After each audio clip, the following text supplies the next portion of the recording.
Дали градоначалниците избрани по предлог на ВМРО ДПМН се градоначалници само на партијата или на сите граѓани? Ова прашање го постави СДСМ со забелешка дека неколку новоизбрани општински татковци презентираат локални проекти во работно време заедно со партискиот лидер Христијан Мицкоски.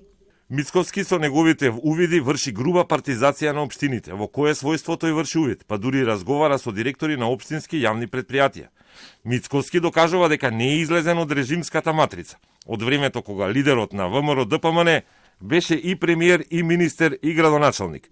Дали антикорупцијската комисија ќе реагира на оваа злоупотреба или ќе чека некој друг да поднесе представка?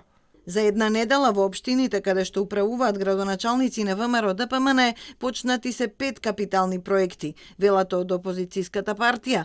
Мицкоски објаснува дека го барал гласот на народот со ветувањата што ги давале градоначалниците на изборите. Ние тука можеме да покажеме дека кога ќе добиеме централната власт, какви ќе бидат нашите приоритети, а тоа секако дека ќе биде исполнување на ветеното. Мотивирано тоа, јас сега одам да проверам што е исполнето од ветувањата во сите општини каде што победивме.